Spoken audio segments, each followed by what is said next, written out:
Welcome the Lord's chosen. There is a point where mercy clocks out and consequence clocks in, quietly, officially, and without debate. Most people think justice arrives with sirens, shouting, and dramatic announcements. It doesn't. Real judgment shows up like paperwork being processed on a regular weekday morning. No warning, no emotion, just signatures, timestamps, and doors that no longer open the way they used to. That's the part nobody prepares you for. The moment when chaos isn't loud anymore, it's organized. Here's a fact most people overlook. Nearly every major downfall in history wasn't triggered by a single mistake, but by a long record that finally became readable. Empires didn't fall because someone slipped once. They collapsed because too many receipts stacked up, and someone finally turned the light on. When the system stops malfunctioning in your favor, it doesn't need drama. It just needs alignment. What makes this moment different and unsettling is that nothing new had to happen. No fresh crime, no sudden betrayal, no whistleblower riding in like a movie hero. Everything that's unfolding now was already written down somewhere. Files existed, logs existed, memories existed. The only thing missing was permission. And once that permission is granted, reality doesn't rush. It proceeds, methodically, relentlessly, like it's got all the time in the world, because it does.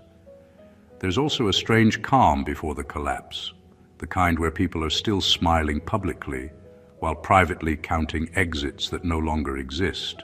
They're cracking jokes, posting as usual, pretending nothing's wrong. Meanwhile, the walls are being measured, not metaphorically, but literally. That's when the humor writes itself. Nothing is funnier than someone acting untouchable while being slowly, officially touched by consequences. Comedy doesn't always need a punchline. Sometimes it just needs timing. And let's be clear, this isn't about rage, revenge, or someone finally getting what's coming. This is about finality, about moments when influence expires, protection times out, and the universe stops entertaining negotiations. When God signs the warrant, he doesn't make a speech. He lets the process speak for itself. So if this feels quiet, if it feels eerie, if it feels like something irreversible has already started moving behind the scenes, that's because it has. This isn't the beginning of the chaos. This is the end of the delay. Number one, this didn't turn legal until it turned spiritual first. Long before anyone mentioned charges, courts, or consequences, something invisible shifted. That's the part most people miss. They think justice starts when papers are filed or when someone gets arrested. In reality, it starts when protection is quietly withdrawn, when the covering that kept things hidden expires, when doors that used to open easily start sticking for no obvious reason. That's when trouble really begins, even if everything still looks calm on the surface. At first, nothing looks dramatic. Life goes on. People are still laughing, posting, moving around like nothing has changed. But behind the scenes, momentum has reversed. Favors stop working the way they used to. People who once rushed to help suddenly need more time. Information that was once buried becomes easier to access, not because someone suddenly became brave or honest, but because resistance is gone. When the spiritual permission is revoked, reality starts cooperating in uncomfortable ways. This is why consequences often feel delayed, but then arrive all at once. It's not sudden, it's accumulated. While everyone thought nothing was happening, the groundwork was being laid.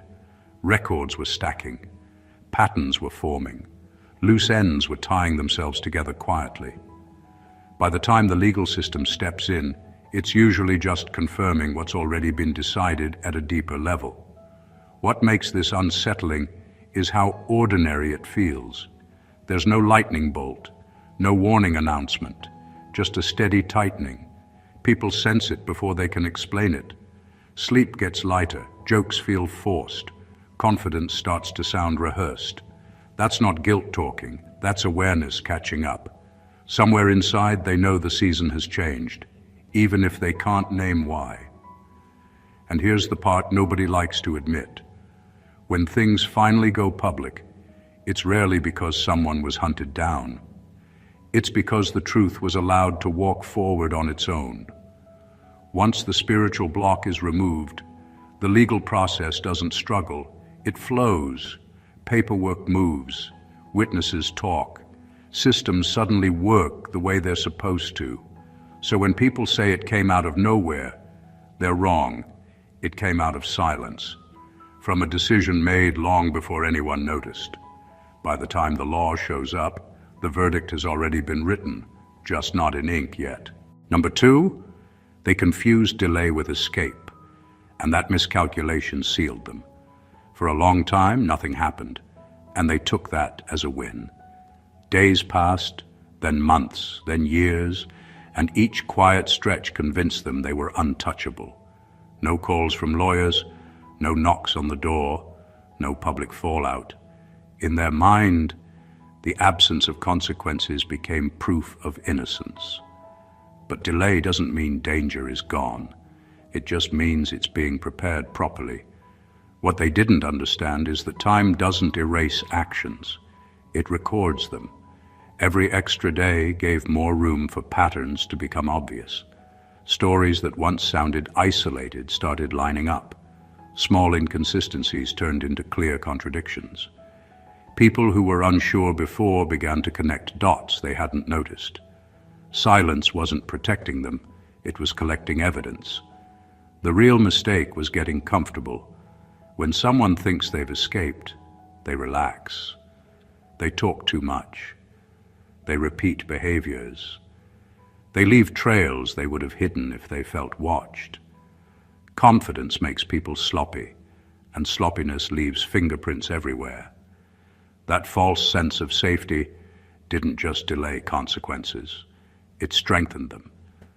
They also assumed that if nothing happened quickly, nothing ever would. That's a dangerous belief. Systems don't always move fast, but when they move slow, they move heavy. The longer the delay, the more thorough the process becomes. By the time action is taken, there's very little left to argue about. It's no longer one incident under review. It's a history. What really sealed it was the attitude. Instead of reflecting, they mocked the idea of accountability. Instead of cleaning up, they doubled down. They treated patience as permission and grace as approval. That's when the window closed. Because once someone mistakes restraint for weakness, the response is no longer gentle. Now the shock isn't that consequences arrived. The shock is how complete they are. Everything hitting at once, no room to maneuver, no time to spin the story. That's the price of misreading delay. It wasn't an escape route, it was the runway. Number 3, the people protecting them quietly stepped away. For years, they moved through life thinking they were untouchable because someone always had their back. Every crisis, every close call, there was a hand to pull them out, a voice to defend them, a presence that made the world pause before acting. That protection created an illusion of invincibility. It made them careless, cocky, even reckless. They believed loyalty was endless, and that favors could bend reality indefinitely. But loyalty has limits, and favors have expiration dates. When the time came for consequences to arrive, that safety net silently vanished. The people they counted on didn't announce their departure. They didn't confront them, warn them, or even signal that something was shifting. They simply stopped showing up. Calls went unanswered. Doors remained closed, and suddenly the same networks that seemed impenetrable became hollow. No one defending, no one intervening, no one willing to absorb the heat. Not because anyone turned cruel, but because the stakes changed, and self-preservation quietly took precedence over allegiance.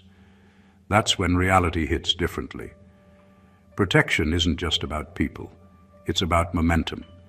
When someone has champions in their corner, Even the worst mistakes can be ignored, delayed, or twisted. Once those champions leave, the momentum reverses. Everything that was postponed, ignored, or hidden starts moving forward. Systems work the way they were always supposed to, and events that seemed improbable suddenly feel inevitable. What makes it so brutal is that this departure happens without fanfare, without confrontation, without explanation. It leaves the person in a state of disbelief, scrambling, realizing that the world they thought they controlled was never theirs. It was lent to them. And when they try to reclaim it, it's gone. Those who stepped away aren't enemies. They're mirrors, showing exactly how fragile the illusion of power was. In the end, being left alone exposes more than vulnerability. It exposes truth. It strips away the safety, the arrogance, and the delusions. And that's when consequences hit hardest. When someone realizes that the people they depended on were never truly theirs to count on, and the protection they relied on was temporary from the start. Number 4, they are being judged more for what they hid than what they did. The truth about consequences is rarely about the original act itself. It's about the layers of secrecy, manipulation, and deception that followed. Most people fail to see that hiding a crime, covering tracks, twisting narratives, and exploiting trust compounds guilt far beyond the initial misstep.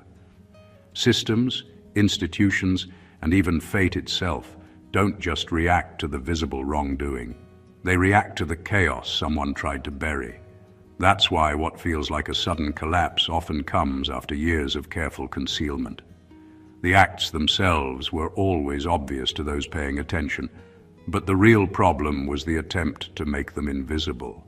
Every lie, every manipulation, every effort to rewrite reality adds weight. It's like stacking blocks on a foundation that's already shaky. One block might not topple the structure, but hundreds stacked in secrecy inevitably will. People notice patterns before they notice individual actions. Small inconsistencies accumulate, contradictions become obvious, and suddenly what was once plausible now looks like a meticulously orchestrated deception. The more someone tries to control the story, the faster the story turns against them. That's why exposure feels so brutal. It's not just a reaction to one failure. It's a reckoning for the entire hidden agenda. The danger in hiding isn't only legal or public, it's relational and systemic. Trust that once existed evaporates when patterns are revealed. Networks that once protected and supported start questioning motives. Even allies begin stepping back, not out of malice, but because the concealment shows unreliability. What was hidden eventually surfaces, and when it does, the impact is magnified. The crime alone might have been survivable, but the cover-up makes it unavoidable. In the end, people fall not because of what they did, but because of what they thought they could hide. Attempts to control perception, manipulate outcomes, and escape accountability become the very chains that trap them. The collapse is inevitable, not because justice is late, but because truth refuses to remain buried. Secrets can delay consequences, but they also intensify them, and that's why exposure feels absolute. The hidden always finds a way to be revealed, and when it does, it strikes harder than the original act ever could. Number 5, their fear isn't about prison, it's about exposure. What people don't realize is that the panic they see isn't caused by the thought of being locked up. Prison, in the grand scheme of things, is survivable. People adapt, routines form, walls become familiar. What terrifies them is the shattering of their carefully constructed image. They built a persona, a mask, a version of themselves that could move through the world untouchable, untarnished, admired or feared as needed. That mask made them untouchable in their own eyes and in the eyes of others. When exposure starts, the mask cracks, and the panic spreads faster than any legal consequence ever could. The fear is about what happens when everyone realizes they weren't who they claimed to be. When the truth emerges, it doesn't just reveal actions, it rewrites the story they told the world about themselves.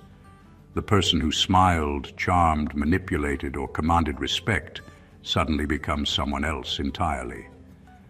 Friends, colleagues, and allies who were impressed or intimidated are left staring at someone they don't recognize. That recognition, that moment of being fully seen, hits harder than any verdict. People can survive a sentence, but surviving public disgrace when your reputation collapses is a different kind of punishment. It's also why their behavior becomes erratic. The panic you observe, the rushed calls, the over-explaining, the sudden defensiveness, isn't just desperation. It's a reaction to the loss of control over perception. Once the image they've spent years crafting is in danger, everything they do becomes a frantic attempt to patch cracks that are already too deep. Influence that once protected them suddenly fails, because the fear isn't legal, it's relational. It's the anxiety of knowing that when their true story comes out, the court of public opinion will remember every lie, every manipulation, every cover-up. Ultimately, exposure is permanent. Prison might end, fines can be paid, but once the mask is gone, there is no recovery. The fear that grips them now is not temporary. It's a preview of living in a world where everyone finally sees them clearly. That is why the terror looks disproportionate, why it feels unstoppable. They aren't afraid of consequences. They are afraid of truth. Number 6, the evidence didn't appear. It was released. The moment people realize they are cornered, they often assume that something new had to happen to bring them down. They picture whistleblowers swooping in, secret files being discovered, or hidden cameras suddenly showing what no one should have seen. The truth is far simpler and far more terrifying. The evidence was always there. The difference is that it was finally allowed to move. For years, things were blocked, ignored, or dismissed. Records sat in dusty files, conversations were forgotten, and digital trails were overlooked. The delay wasn't absence, it was containment, and containment has a limit. Once the gates opened, everything that was waiting flowed out.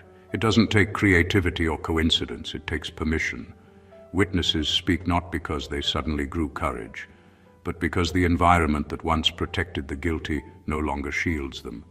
Documents that seemed buried were always readable, now they're accessible. Data that was once locked behind bureaucracy suddenly becomes actionable. The system itself doesn't change, it simply obeys. And when that happens, the effect feels unstoppable because it's cumulative. Every small truth that was previously ignored now stacks up, and suddenly a mountain of proof forms where there was once only whispers. The speed at which it moves is what shocks people. They feel like events are accelerating, like the world has finally turned against them overnight. In reality, the world hasn't changed. It's the same system that failed before, but now it's operating correctly. The release of evidence is quiet, methodical, and devastating because it doesn't announce itself. It doesn't shout. It just becomes undeniable. Every denial they've ever made, every story they've spun, every attempt to hide their tracks is confronted simultaneously. The guilty can no longer negotiate, stall, or redirect. What's truly frightening is that release is permanent. Evidence doesn't retract, witnesses don't forget, digital trails don't vanish. The moment it's allowed to move, the consequences begin, and there's no reversing momentum. The world is no longer defending them, it's simply showing them the results of their choices. The evidence didn't appear. It was always there. It just finally got its chance to speak. Number 7, they're being hit from multiple angles because the judgment is coordinated. This isn't a single misstep unraveling. It's every corner of their world collapsing at once. The legal issues, the financial consequences, the social exposure, even personal relationships, they're all converging simultaneously. It's not chaos, it's precision. Systems rarely act in isolation, but when judgment is authorized, everything lines up. What seems like coincidence is actually orchestration. The walls aren't falling one at a time. They're moving in unison, leaving no room to maneuver, no weak point to exploit. They thought they could handle one front at a time. That was the arrogance that cost them. Most people imagine consequences as linear. First one problem, then another. But coordinated judgment doesn't give anyone that luxury. While they scrambled to contain one area, another was already collapsing. Their energy is spread thin, their focus fractured. Each attempt to recover in one space only exposes weaknesses in another. It's exhausting, demoralizing, and intentionally relentless. This is why their panic is disproportionate. They aren't just reacting to one consequence. They're reacting to the entire system realigning against them at once. The coordination isn't always visible. Banks don't call in debt because they're vindictive. Legal documents move because the system is functioning. Colleagues turn away because patterns finally make sense, not because of personal vendetta. Witnesses speak because they feel safe, not because someone encouraged them. Each part acts independently, but the sum effect is undeniable. By the time they notice, it's too late to stop anything. What's most striking is how total it feels. It's as if reality itself is correcting a balance they spent years disrupting. No single piece of evidence or testimony could have done this alone. It's the alignment of all moving parts that overwhelms. The system doesn't need to rush or threaten. It simply allows everything to fall into place. And that's the real terror. Coordinated judgment doesn't feel random or unpredictable. It feels inevitable. No escape hatch, no temporary fix, no charm, no influence can slow it down. The collapse isn't messy, it's exact. They're experiencing what it's like when the consequences of every misstep, every lie, every manipulation finally arrive together, leaving no corner untouched. Number 8, their past victims are no longer silent, not because they planned to speak, but because they're no longer afraid. For years, the people they hurt stayed quiet. Fear was the invisible chain that kept mouths shut and truths buried. Threats, manipulation, and intimidation created an illusion of control, convincing them that no one could or would speak up. That silence was powerful. It made the guilty believe their actions were invisible, that accountability could be postponed indefinitely. But fear is fragile. It doesn't last forever, and when it fades, the consequences arrive in full force. What's happening now is not bravery, it's the absence of fear. Victims no longer feel the weight of the threat that once kept them in line. They don't need permission or courage. The protection the guilty once relied on has quietly evaporated. Without that shadow looming over them, they speak freely, and suddenly, what was hidden becomes undeniable. Every story that was once dismissed, every detail ignored, begins to line up. The fragments of truth that seemed inconsequential alone now form a clear, unstoppable pattern. One person breaking silence sparks another, and momentum builds faster than anyone expected. This shift is devastating because it's cumulative. It's not just one accusation. It's the intersection of hundreds of moments that the guilty believed were private. Lies that were told to explain behavior crumble under scrutiny. Manipulations are exposed as manipulations. People who once seemed loyal or indifferent reveal where they stood, intentionally or not. What the guilty thought were isolated incidents are now connected, revealing a full picture of deceit, cruelty, and exploitation. The effect is more than legal or procedural, it's existential. The guilty suddenly realize they were never untouchable. The networks of fear and control they relied on are gone, and the narrative they crafted is being dismantled piece by piece. Each voice that speaks adds weight. Each memory recalled strengthens the case against them. Exposure becomes unstoppable because it isn't coming from outside pressure alone. It's rising naturally from the very people they tried to silence. When victims stop being afraid, the world itself starts paying attention, and that is when reckoning becomes inevitable. Number 9, the spiritual charge is heavier than the legal charge. Most people think consequences are measured only in human terms: fines, prison sentences, lawsuits, or social backlash. They forget that some actions carry weight far beyond the physical world.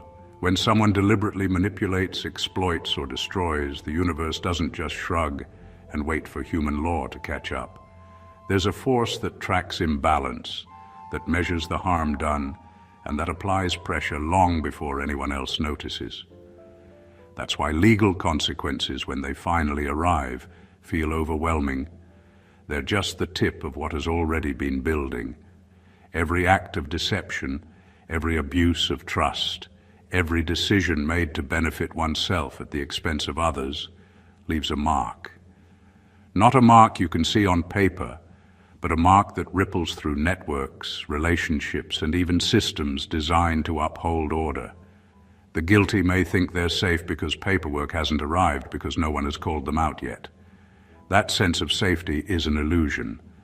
The spiritual charge has been accumulating quietly, relentlessly, and when the time comes to manifest, it manifests with force. Legal processes, social exposure, and personal fallout are only the human reflection of what has already been decided at a higher level. This weight is heavier because it doesn't negotiate. It doesn't respond to charm, excuses, or influence. While human systems can be delayed, manipulated, or ignored, this force moves with precision, unaffected by strategy or status. That's why collapse often feels sudden and absolute. From the outside, it may seem like events escalated overnight, but in reality, what is happening has been in motion for years. What finally breaks the surface is just the human-side manifestation of a truth that has been gathering energy far longer than anyone realized. And it's not selective. It's inevitable. People who have lived in secrecy, who relied on manipulation and intimidation, suddenly find that nothing they do can protect them. The weight of their actions, spiritual and moral, converges with the legal and social consequences, creating a force they can't stop, can't bargain with, and can't escape. It's not revenge, it's finality. And that's why, when judgment hits, it feels unstoppable, all-encompassing and inescapably absolute. Number 10, they're realizing too late that repentance isn't the same as regret. Right now, the panic you see is often mistaken for genuine remorse, but it isn't. Regret is a reaction to consequences. It's an "I wish I hadn't done that" feeling that surfaces when the cost of your actions becomes undeniable. Repentance, on the other hand, is a change in alignment, a shift in behavior and intent before the storm hits. The difference is crucial. By the time these people start regretting, the moment for true correction has passed. They're not sorry for what they did in a meaningful way. They're sorry they got caught. That distinction matters because it's the difference between survival and total collapse. They scramble to apologize, to explain, to spin the narrative, but none of it works. Regret alone can't undo what's already been done. Every attempt to regain control now only highlights the gap between their words and the reality of their actions. The world isn't moved by sorrow that arrives after the damage. It's moved by consistency, by accountability, and by evidence of change over time. When remorse is timed too late, it's not mercy they encounter, it's consequence. This is why their desperation feels intense and erratic. It's not fear of punishment alone. It's the realization that nothing they do can change how they are seen, how their actions have already impacted others, and how the momentum of justice is already in motion. They thought influence, charm, or intimidation could buy time, but regret cannot bribe a system that has been quietly aligning against them. The panic isn't just emotional, it's strategic. Every move is an attempt to patch holes that have already swallowed them. The truth is brutal. Genuine repentance could have altered the course years ago, maybe even prevented the collapse. But now, they are left with regret, masquerading as remorse, and it won't help. The consequences will come whether they apologize, cry, or explain themselves. Understanding this distinction too late is a painful awakening, and it's why they look frantic, irrational, and completely unprepared. By the time regret arrives, the process is unstoppable, and the reckoning is absolute. Number 11. The system didn't suddenly turn righteous, it turned aligned. People like to tell themselves that when consequences hit, it's because the world finally decided to do the right thing. That's comforting, but it's wrong. Systems rarely wake up with a moral compass. What actually happens is alignment. The pieces that were once disjointed, mismanaged, or manipulated finally start moving in unison. The network that seemed broken begins functioning the way it was always meant to, and suddenly everything the guilty relied on to stay untouchable stops working. What looks like righteousness isn't virtue, it's order catching up. For years they believed they could bend the system to their advantage. They assumed loopholes, connections, and influence would shield them indefinitely. That illusion only works while the parts are misaligned, when timing, oversight, and procedure fail to intersect. But alignment doesn't require morality. It requires that everything fits together. Files, witnesses, digital evidence, financial records, and human behavior all begin converging. The same channels that failed them before now operate flawlessly, and the effects feel sudden, even overwhelming. This is why the collapse appears unstoppable.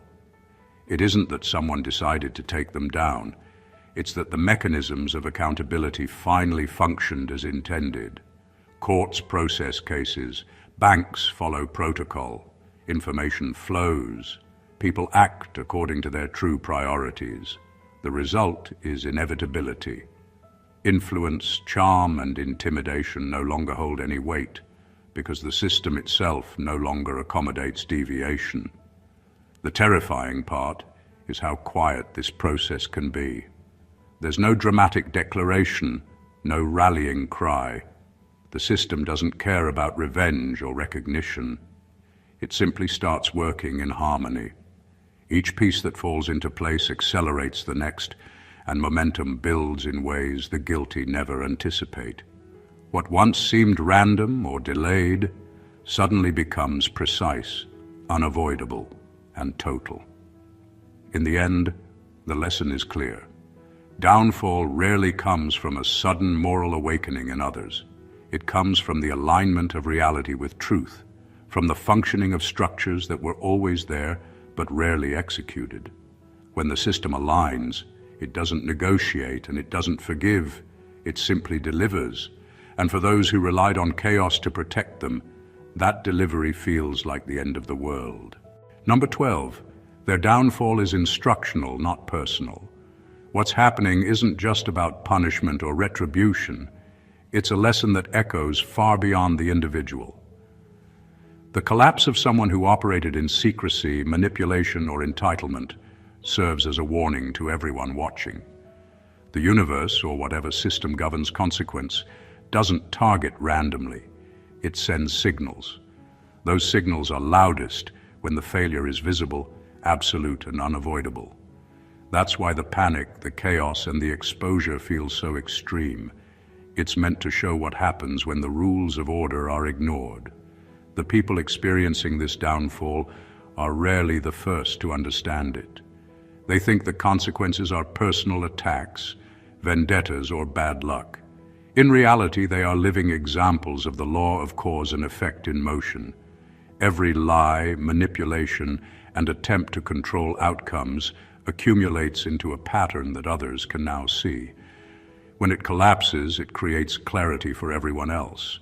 The lesson is not just don't do what they did, but this is what happens when arrogance, secrecy, and exploitation collide with truth and timing.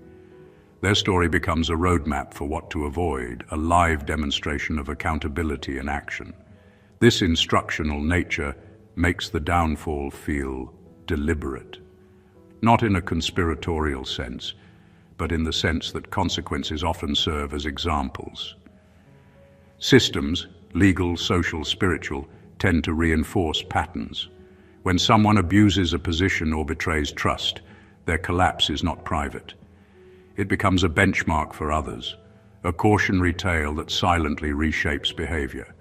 The shock, the humiliation, and the speed of it all are amplified because it's meant to be noticed, internalized, and remembered.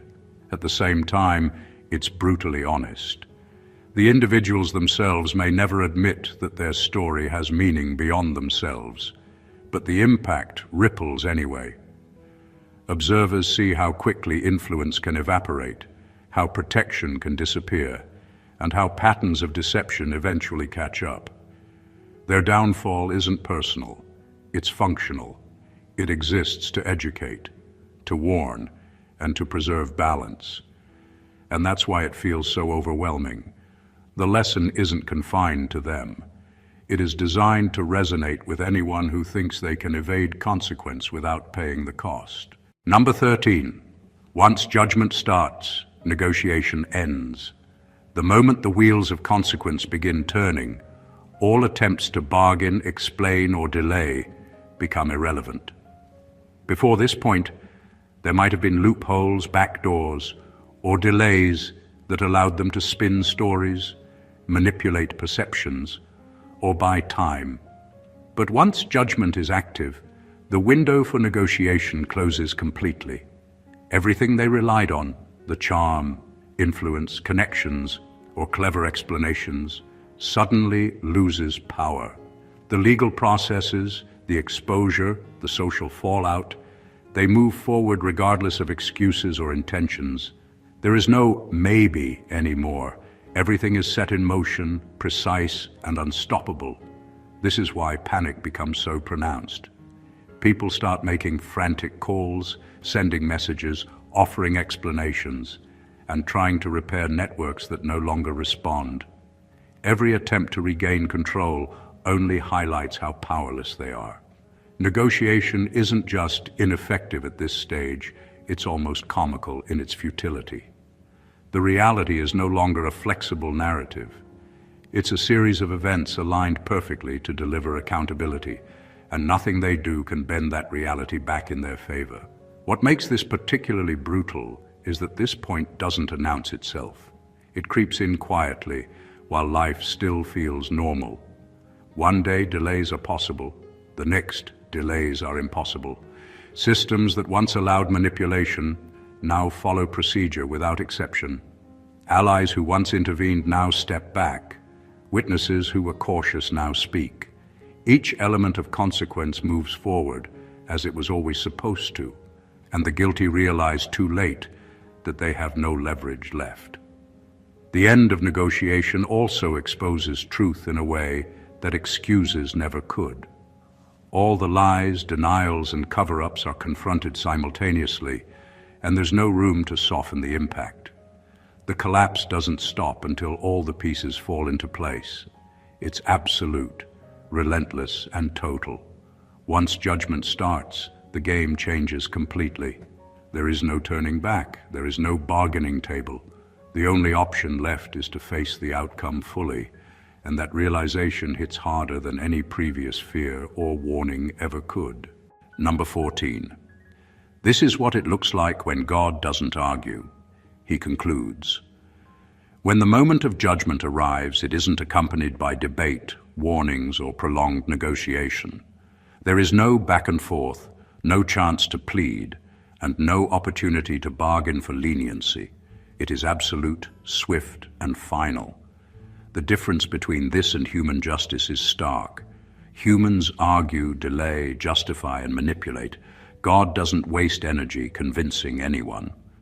When the decision is made, it moves with a force that doesn't bend, pause, or falter.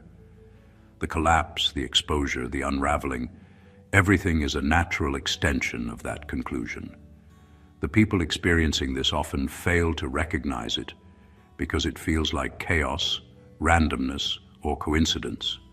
In reality, it is precise, methodical, and inevitable. Every action, every hidden truth, every manipulation, and every attempt to control outcomes has been accounted for. Once the point of finality is reached, the universe doesn't need to remind, threaten, or negotiate. It simply allows the consequences to unfold fully, like a verdict that was decided long before anyone noticed. This is why the moment feels sudden, overwhelming, and inescapable. It is sudden to the human eye, but inevitable to the order that governs cause and effect. There is also a clarity in this type of judgment that humans rarely experience. The guilty are stripped of illusions, masks, and pretenses. Influence stops working. Protection disappears. Delays that once seemed to offer safety vanish. All the networks, systems, and barriers that supported evasion fall away, and the truth is laid bare, undeniable and total. The weight of exposure and accountability is impossible to ignore because it is complete. What makes it extraordinary is how quiet it is. There is no spectacle, no dramatic announcement, no fire or storm, just a conclusion that cannot be debated, escaped, or postponed. It is absolute, and that is the power of a decision that doesn't argue. It simply executes. When God concludes, the guilty realize they have already lost, and there is nothing left to do but face the consequences of a reality that has finally caught up with their actions, completely and irrevocably. Conclusion. What you've just seen isn't a story about luck, coincidence, or human timing. It's the inevitable result of actions, choices, and hidden patterns finally catching up with their source. Every attempt to hide, manipulate, or control the narrative only added weight to what was coming. The delay, the allies who abandoned them, the stacked evidence, the victims finding courage, the alignment of systems, the absolute exposure, all of it converged into a force that could not be stopped. This isn't just punishment. It's clarity in motion, a reckoning that leaves nothing ambiguous, nothing negotiable, and nothing hidden. When judgment comes in this way, it's more than legal, more than social. It's spiritual, precise, and unavoidable. What looks like chaos from the outside is actually order asserting itself. Every element, every domino, every unseen factor contributes to a total conclusion. The guilty discover that influence, charm, and manipulation can't save them. They realize that regret is worthless when it arrives too late, and that exposure is permanent. The system doesn't need to argue, plead, or justify itself. Once the decision is final, it moves forward like a force of nature, relentless and absolute. And for everyone watching, there's a lesson here. This is what happens when deception, arrogance, and exploitation finally meet the natural and inevitable consequences of their actions. It's instructional, not personal. It's a reminder that patterns matter, that every action has a cost, and that the truth, no matter how long suppressed, always finds a way to move forward. It is brutal, it is precise, and it is final. If this resonated with you, if it opened your eyes or even gave you chills, don't just let it pass. Hit that subscribe button to join the channel, like the video. If you feel the weight of this reality, comment your thoughts below to join the conversation and share it with someone who needs to see the truth for themselves. The story doesn't end here. There's more clarity, more revelation, and more lessons waiting, and you don't want to miss a single moment of it. Stay alert, stay aware, and remember, truth doesn't negotiate, it concludes. Stay blessed always.